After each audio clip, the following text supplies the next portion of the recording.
attempts. They need 3v1 again. Should be thrown out as well. My computer's not He's ready still to around, explode. by the Dragon's way. hit the game. He's still here. He's got 4 Marines with him. And there's another one pulled in, and it's going to get Neural as well. Instantly shot down. That Alia not doing a huge amount there, but it's going to be obliterated in the process. And Looks like the Ravens trying to Understicker actually pointed down the point defense drones. Battle cruisers throwing down the amount of cannons, but here come the Vipers. Ladies and gentlemen, hello from the MLG studios here in New York City. My name is Axel Toss. I am joined by Axlav, and today we continue with Heart of the Swarm exhibitions in the form of King of the Hills. Every Monday, every Friday, we got King of the Hills going on in Heart of the Swarm. If you would like to participate and you can beat Axlav in a best of 3 most of the time, visit channel MLG on Heart of the Swarm, and I might pick you if I think you're good enough, or if you give me a good argument, or you say something funny and make me laugh. That's a good thing. It's the ground Laughter rule. is needed in this world. It is. You know, There's not I mean, enough of it. especially with Heart of the Swarm, there's so many people. When we do this King of the Hill thing, Yeah, every game we play, somebody loses. this is true. And then every time they lose, they're gonna go, you know, and cry be and sad. cause. Yeah, exactly. Yeah. So we need a little bit of laughter to We do. help break it up. It of course is in nature. Yes. Of 1 versus 1. Exactly. That Someone has to lose. Well, there's ties sometimes. It's we actually haven't had built one into yet, the game. though. We haven't yet. We It have could not happen yet today, hit though. tie. A little bit of context here. So King of the Hill Monday and Friday, every single day of the week, 5 p.m. Eastern, we have something Heart of the Swarm going on. Now, the current King of the Hill, he's already won a $50 prize, having won 5 games in a row. He beat QXC, Sasquatch, Murdercore, Glon, and Elvis to get to 5-0. These are all high Grandmaster players in Heart of the Swarm. Now he's trying to get 6-0. He's TT1. He's going to be one of our players. Also, another one of our players is going to be Dragon, the Terran player who just recently lost to White Raw 4-3. So while he did lose, it was only 4-3, and he showed a lot of promise, a lot of good strategies. We're going to have to see how he's changed his play as he plays TT1 upcoming. Both the players are in the lobby right now. I'm going to ask if they're ready. Yeah. Of course, this is all live right here. We're live here right now, of course. That being said, join the chat, have a little conversation, get on Reddit, maybe have a conversation there. Team Liquid, get involved. Also, we have a new StarCraft 2 YouTube channel. Lots of good content going up there every single day. I think there's like a 1-hour turnover between when something happens on the stream and then when it's uploaded to YouTube. So definitely pay attention to that. Go subscribe. I think it's youtube.com/official MLGSC2. If you have any trouble, just search Major League Gaming in the search bar of YouTube, and it'll take you right to the channel. And that should be all well and good. So definitely be sure to check that out. Lots of great content going up there. But players are ready. They said go, go. So I've complied and hit the start button. The countdown is underway. The first map is going to be Newkirk City. PvT between Dragon and TT1. Who do you got in this one? I think I have to go for TT1, man. I mean, It's Dragon. It is Dragon, but I remember, I played a show match versus Dragon. Yeah. And the one thing I remember is his weakness is sometimes just the basic macro and keeping up, and that's something that TT1 is just absolutely dominant with. Yeah. Dragon's got a lot of really cool tricks. In Heart of the Swarm, he's playing a lot, but TT1 has as well. And one thing I noticed from Friday is TT1 pretty much out-macroed every player he came up against. He was playing Zergs or Massing Hydralisk, and he would have more food than them going like Void Ray Templar, like Archon, like insanely expensive units. He would somehow always have more food than his opponent. He's just an absolute macro monster. Can Dragon throw him off his macro game early on? You know, if I have to consider to myself the 2 players who have played the most Heart of the Swarm in their respective races, I feel like TT1 and Dragon have to be way up there, in my personal opinion. So yeah, I mean, I'm not sure. TT1 obviously on a 5-game winning streak has been showing a lot of strength in this King of the Hill. So I think it'd be very likely that TT1 can win. But that being said, Dragon has so many tricks that he's been working on, so I wouldn't be surprised if Dragon could take a game off TT1 here. Because again, it is a best of 1. It's a situation where anything can happen. It is, and on Friday we only saw TT1 play a single PvT, and that wasn't even like a really good example PvT because it was just, you know, QXC not really sure how to utilize that new Reaper, and TT1 took a pretty convincing win just for that 3-game pressure. Dragon, of course, like you mentioned, he's played a lot of Heart of the Swarm. Yes. I mean, QXC plays in IPL Team League, he plays in other events that are all wins and liberties, so he hasn't played as much Heart of the Swarm. Dragon is not going to lose in the same way QXC did because Dragon, of course, is so experienced with all the new changes. Yeah, that's actually a really good point. And we see Dragon opening up pretty standard as far as what we've seen from him in Heart of the Storm so far, going for a gasless fast expand, not electing to go for those Reapers at this point in time. Again, people have been experimenting with the proxy barracks on the other side of the map, and then just getting the Reapers out as fast as possible. But again, it's a pretty big investment. And after the recent patch, sure, they don't require a tech lab, but they do a lot less damage, so they're a lot faster. But it takes like 5 shots now to kill a probe. So as long as TT1 micros correctly, you know, he's not going to lose any. He's good enough with his micro for that. So I'm not too surprised to see Dragon just go for a standard macro style at this point. Question is, what direction is he going to take it from here? 2 barracks are already on the way. No gas yet, so looking to get out a bunch of Marines early. You know, the question, it used to be some turns to go 1 barracks, then gas would detect very fast after expansion, maybe to a fast Banshee or something. But now with the new threats like the Oracle, the Mothership Core pressure, it could be that you can't tech quite as fast as you used to be able to do with the Terran race. Yeah, that's actually a good point. You know, I'm wondering, Dragon still hasn't taken a gas yet, of course. That's pretty standard at this point. You want to get some Marines out early. You know, if you're talking about potential threats from the Nexus, or from the Protoss, I should say, you got the Mothership Core coming out of the Nexus.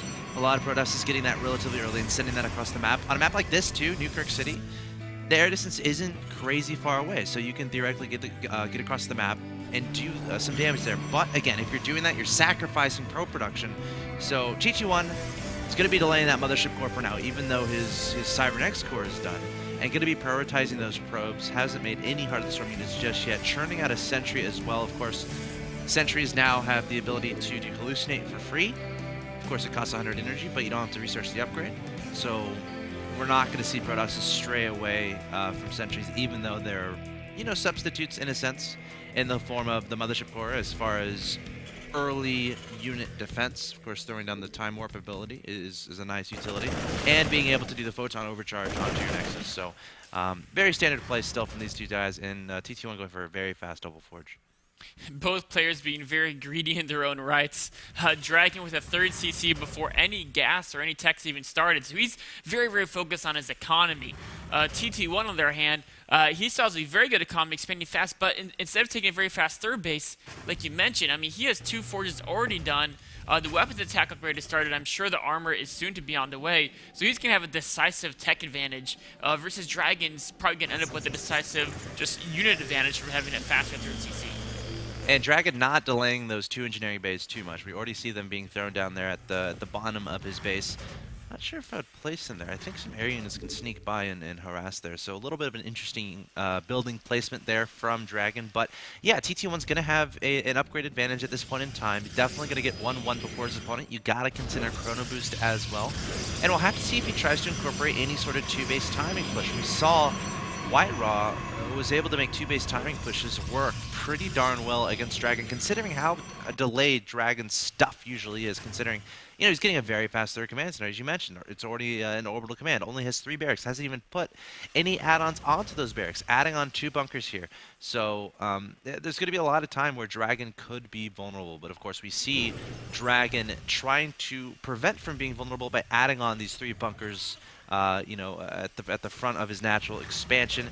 Normally we only see him put down 2, I think, from the show matches between against White Raw. So maybe after that show match series, he's like, all right, maybe I should just throw down an additional bunker. Why not? Just to be safe, yeah. I mean, they're not too expensive. The one thing I'm interested to see is in Wings of Liberty, taking a 3rd CC before gas, and it's been your first tuner gas, not on a factory, but on 1-1 upgrades.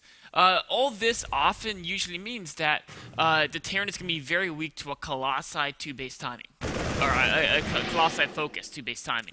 But what's interesting here is I wonder is Dragon going to make like 1 or 2 siege tanks? Because it's much more cost efficient now to make just 1 or 2, because you don't have to pay for that siege tech add-on, and that would just help make you a lot safer against those timings. I wonder if he's going to do that or not. No getting the reactor, just figuring that maybe he's familiar enough with TT1 style that Colossi aren't really a big factor in his decision making.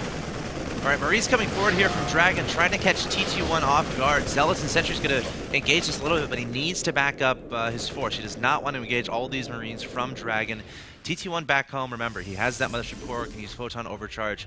Mixing in more Zealots here, 1-1 has just now completed, and Dragon just poking a little there, backing up, securing that third base, so just trying to scare TT1 a little bit. A very aggressive move by Dragon here, pushing out and taking that third base. He probably scanned TT1 and knew something was going on, or maybe just familiar enough with his style that he knows TT1 was playing greedy as well, because this was a timing here where if TT1 is going for like an 8-gate off 2 base, Dragon would have been in for a world of pain. Yeah. The Mothership Core just now being built by TT1, wow. so very, very, very macro focused, just making nothing but probes for the game up until now. Now we see Dragon mixing in some Hellbats here. You know, it occurs so often where you build the factory and its only utility in the game is just to add on a reactor to be able to give to that starport. And then we usually see the Terran player move that factory across the map. But we see Dragon here using that factory, actually building those Hellbats, which got a little bit of a buff. I think we agreed, based on the last patch. They definitely got a very large buff against Zealots, I think it's safe to say. Yeah. And one of the biggest buffs they got is the fact that they no longer need to research that Blue Flame upgrade. So it's much easier to mix a few into a composition because you don't have to invest. It's similar to Siege Tank. It's much easier to integrate mech units into a bioplay now because you no longer have to pay for those expensive upgrades to really get use out of them. All right, Dragon posturing himself across the field here. Applying a little bit of pressure, but not going to be willing to engage just yet. Wants to wait for those medevacs. And again, remember, medevacs have that ability. What did they call it? Infernal Ignite Afterburners. Exactly. I gotta remember that. You know what's interesting also with the new Hellbat change? I wonder if they're going to be more effective at dropping worker lines. Because now all it will take is 2 Hellbats with 1 shot at probe. I mean, the splash isn't quite as big, but the way workers spread out when they're mining, it still might actually be pretty decent to just run around using that Ignite Afterburners, drop some Hellbats around in their worker lines. The one big thing that hasn't been used with that medevac upgrade yet is the fact that you can use that upgrade and all of a sudden you can outrun workers.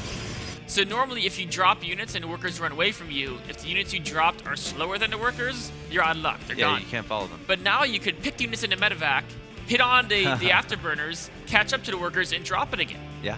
That would be a pretty cool move that I'm really, really interested in seeing if people utilize that with these new Hellbats. All right, we'll have to see if Dragon decides to do something like that, and I think he has... No, it's an SCV. I thought it was a medevac heading to the south side of the map, but for now, keeping his entire army at this watchtower, TT1 trying to figure out what's going on, placing a pylon just outside of this watchtower location, immediately canceling it and retreating that probe. So TT1 knows what's going on, got a good glimpse of his opponent's unit composition.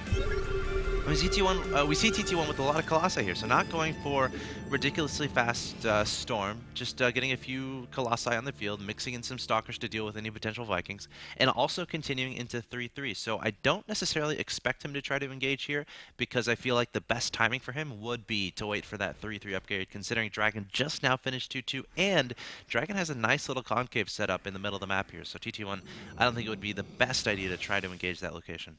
He might be looking for a 3-3 timing, perhaps with Archons added in. I don't think he'll quite have time to get Storm Research when 3-3 finishes. Sure. This is something we used to see like Genius and Squirtle loved. I mean, Squirtle won a tournament off the back of this build, or build similar, not quite. I guess this is more like a Genius build than a Squirtle build. But just cranking out this massive amounts of Protoss base core units. No fancy Templar, but just getting the head and upgrades and then trying to create a timing out of exploiting that upgrade advantage.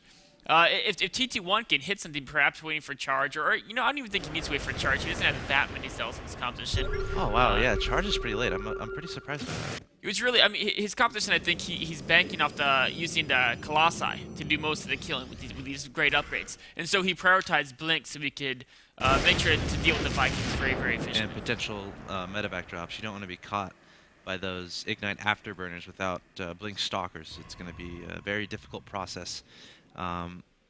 Because they're so much faster, and again, just now getting High Templars, so he could potentially leave 1 or 2 in his main and natural expansion just for those feedbacks. But yeah, as you said, not researching Storm just yet. So I have to see if he makes an Archon. Yep, there's an Archon in production. And Dragon coming towards this base at the middle right-hand location, the 4th base of TT1. And this is not a terrible spot to engage here. He can set himself up with a nice concave, but we'll see. Have to see if TT1 decides to try to do something about this. Blinking to the right with the Stalkers trying to target fire down the Vikings. The Colossi trying to do splash damage. And there goes the Time Warp from the Mothership Port, immediately getting sniped away. But keep in mind, these Zealots do not have charge, so slowly crawling their way towards these Marines and Marauders, which means I think Dragon might have enough. It's actually a really close battle, but it looks like the reinforcements from TT1 should be enough to fend off this aggression. I think he should take it. I mean, Dragon had a great position there and a decent competition, but unfortunately he hit right before his 3-3 finished, fighting a pretty severe upgrade battle uphill-wise. Yeah. And I would say TT1 probably got the better end of that engagement. We also have a War Prism trying to make his way into the main base of Dragon. We're going to be tracked down by no the afterburners Viking. for that one. Nope. And keep in mind, TT1 already has High Templar tech, but he hasn't researched Storm yet, so we'll have to keep an eye on that. Doesn't have... Oh, it looks like he might just try to go for a complete counter timing. Warping in nothing but gateway units, not really researching anything else. Is researching shields, though, but gonna try to exploit a timing here, and Dragon looks a little bit vulnerable.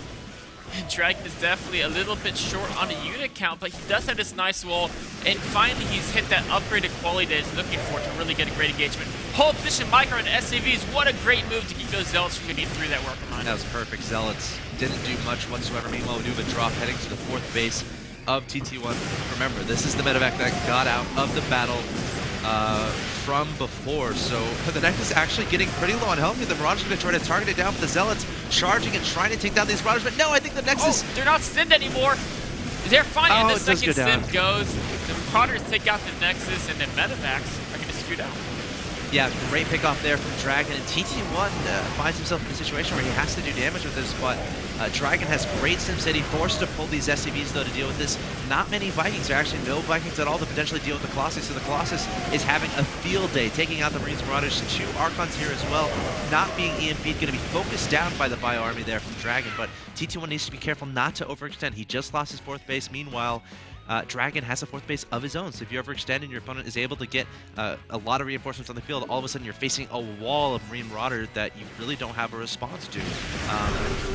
So I think, in my opinion, I think TT1 should play a little bit cautiously. Maybe send 4 Zealots at the check on this 3rd base. It's not a planetary, but engaging into SCVs and wall-offs and buildings that your Colossi will prioritize can be very dangerous. The single Colossus having to deal with 4 Vikings. Ghosts are cloaked and there's no observer.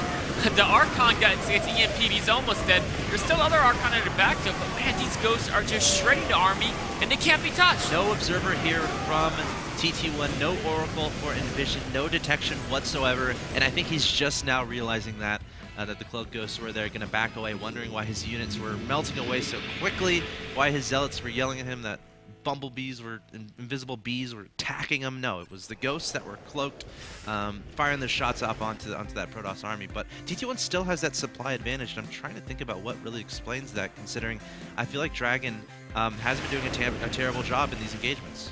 Yeah, Dragon lost a lot of SCVs in that one engagement, so he's definitely fallen behind in the worker count. So while the supplies are pretty even, or in fact T21 has an edge, I mean, we have to think Dragon's got 3 bio units now, and once Terran hits the upgraded quality with a decent ghost count, TT1's feeling the pressure to end the game now before Dragon's army gets any bigger.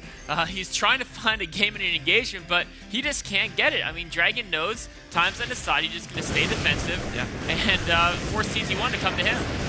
He's okay losing a few SCVs as long as he can trade his army efficiently here. Throwing down the EMPs onto the Archons. TT1 trying to make this run. Again, I don't see any Vikings here from Dragon. I'm wondering where they are because you need those against those Colossi. But Dragon continuing to microwave and TT1 not feeling confident, perhaps trying to bait Dragon forward and then going to turn around. But no, he's gonna retreat back to these reinforcements. Regenerate some shields, man.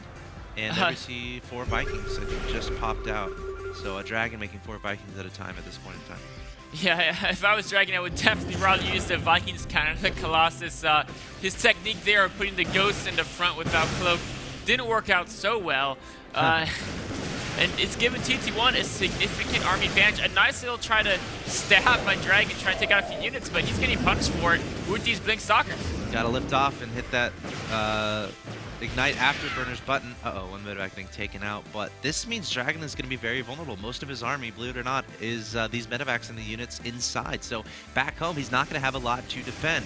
I don't know about this decision from Dragon. He's completely forfeiting his third, essentially. His natural expansion even. He's just going to back up into his main base. Might try like start bunkering up perhaps and walling off because, again, most of his army is heading towards TT1's third that was just canceled for fourth. Yeah, you know, I don't actually mind this too much because I'm not sure if he could have defended this attack in the first place. Sure. And the more time he buys, his rally is very strong. He doesn't actually need money right now. He has so many units queued up in his barracks from the money he's made earlier that if he has time to get these units out, he'll actually be totally fine. And so he knows he doesn't want to fight TT1, so why not launch this little counterattack? All right, TT1 going to try to win the game right here, right now. EMP's blanketing the Protoss army, and TT1 saying maybe that was a bad idea, backing away. But nice blink on the Stalkers, targeting down the Vikings, which means the Colossus is going to have nothing to shoot at. But here comes the Marauders down the ramp, trying to deal with these Stalkers, and that should be enough here as the Ghosts cloak as well. So Dragon holding off this army, and he's actually going to bring his squadron home that he was using to harass his opponent. But meanwhile, not he's much lost, of a squadron left though. Yeah, he's lost pretty much every SCV in his fourth base. 2 Zealots are still alive, 13 kills and 13 kills for them both. So they're heroes, and Dragon even dropping some mules here that are going to get killed. 1 or 2 of them will, at least. Yeah, Dragon unfortunately did lose all his SCVs there. Trying to, you know, handle all the fronts. Those SCVs were neglected a little bit. He's long distance mining from this base here. That's just about his only income.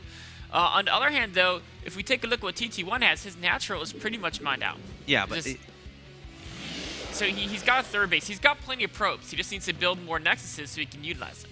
And it's such a tricky decision to make at this point in the game. All right, do I want another Nexus? Because that could be 4 Zealots, which could really swing the army battle in my favor. Dragon might be overextending a little bit here. Vikings might get caught off by Stalkers, but gonna back away before TT1 decides to blink forward, throwing down a scan to get an idea of his opponent's unit composition.